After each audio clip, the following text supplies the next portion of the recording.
मणिपुर से लौटे इंडिया के सांसदों ने बयान दिया है। टीवी 9 पर सांसदों ने कहा कि मणिपुर की हालत खराब है। सीएम का इस्तीफा और राष्ट्रपति शासन वहां जरूरी हो गया, ये कहना था इंडिया के सांसदों का। मणिपुर की गवर्नर भी हेल्पलेस हैं, ये कहना था विपक्षी सांसदों का। आज इम्फाल में राज्यपाल अनुसुईया उइके से मिला था विपक्षी दलों का ये डेलीगेशन। मुझे नहीं लगता कि परिस्थिति में कोई परिवर्तन है।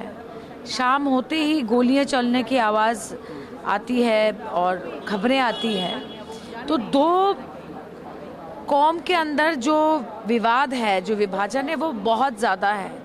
वो किस तरह से ठीक होगा मैं कह नहीं सकती, क्योंकि किसी भी कौम का मुख्यमंत्री जी पर कोई विश्वास नहीं रहा। मणिपुर में स्थिति बहुत खराब है।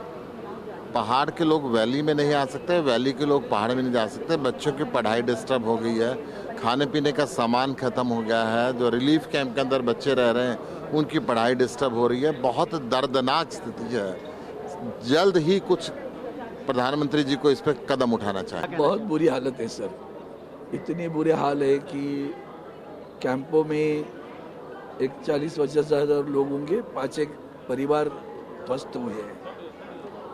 कड़वाहट इतनी बुरी है कि एक दूसरे से प्यार से कोई समस्या का निराकरण करे, इस तरह का प्रयास दोनों समाज के नेतागण नहीं कर रहे हैं। राज्य की सरकार को करना है तो सरकार एकदम पैरालिसिस वाली हुई है। अब रही बात जो माननीय गवर्नर मैडम है, केंद्र की सरकार को ही कदम उठाना पड़ेगा। दोनों ही समुदाय के अपने अपने दुख हैं, दोनों ही इससे प्रताड़ित हैं, क्योंकि हम लोगों ने दोनों के कैंप में जाकर विजिट किया, महिलाओं से भी बातें की।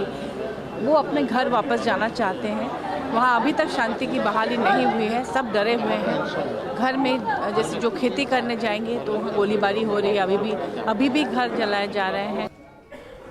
और उधर कांग्रेस सांसद अधीर रंजन चौधरी ने कैसे केंद्र सरकार पर हमला बोला, ये भी आपको हम सुनवाते हैं। अधीर रंजन चौधरी ने केंद्र सरकार पर जोरदार हमला बोला है। विपक्षी डेलीगेशन मणिपुर से लौट आया है और बड़ा आरोप लगाया है कि मणिपुर को नजरअंदाज किया गया।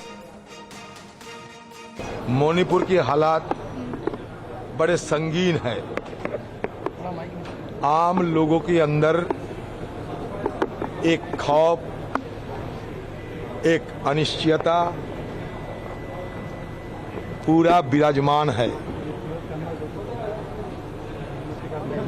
हजारों की तादाद में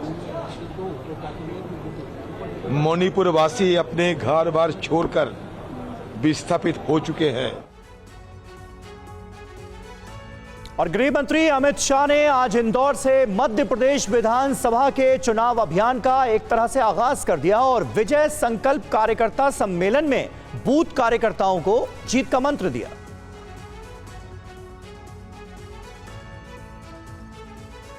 मध्य प्रदेश में सियासी हलचल तेज हो गई है। विधानसभा चुनाव को महज कुछ ही महीने बचे हैं। केंद्रीय गृह मंत्री अमित शाह आज इंदौर पहुंचे। सबसे पहले भगवान परशुराम की जन्मस्थली जानापाव पहुंचकर भगवान परशुराम के नवनिर्मित मंदिर में पूजा पाठ किया। इसके बाद गृह मंत्री शाह ने यहां पर पवित्र जलकुंड के दर्शन भी किए। गृह मंत्री के साथ सीएम शिवराज सिंह भी मौजूद रहे। शिवराज सिंह चौहान ने अमित शाह को जानापाव को प्रमुख तीर्थस्थल के रूप में विकसित करने की योजना के बारे में जानकारी दी और भगवान परशुराम की जन्मस्थली जानापाव की पहाड़ी तक नर्मदा जल लाने और रोपवे लगाने के प्रयासों के बारे में भी बताया। और आज मालवा के कोने कोने से आए हुए अमित शाह ने विधानसभा के चुनाव अभियान के तहत विजय संकल्प कार्यकर्ता सम्मेलन में बीजेपी के बूथ कार्यकर्ताओं को जीत का मंत्र दिया। इस सम्मेलन में इंदौर संभाग के 9 जिलों के करीब 50,000 कार्यकर्ता शामिल हुए। और इंदौर में अमित शाह ने बड़ा बयान दिया है। मध्य प्रदेश में फिर बनेगी बीजेपी की सरकार, ये अमित शाह ने कहा। अमित शाह का कांग्रेस पर बड़ा प्रहार, कोई भी पाकिस्तान से आकर विस्फोट कर देता था। यूपीए सरकार ने पाकिस्तान सरकार को जवाब नहीं दिया था। अमित शाह ने हमला बोला, बीजेपी सरकार ने उरी पुलवामा का बदला लिया है। मोदी जी ने इस देश को सुरक्षित करने का काम किया है। इस सोनिया मनमोहन की सरकार थी, यूपीए की सरकार थी, 4 से 14 तक आए दिन पाकिस्तान से आलिया, मालिया, जमालिया आते थे और गोलियां चलाकर बम धमाके कर कर चले जाते थे, और केंद्र की सरकार ऊप तक नहीं करती थी।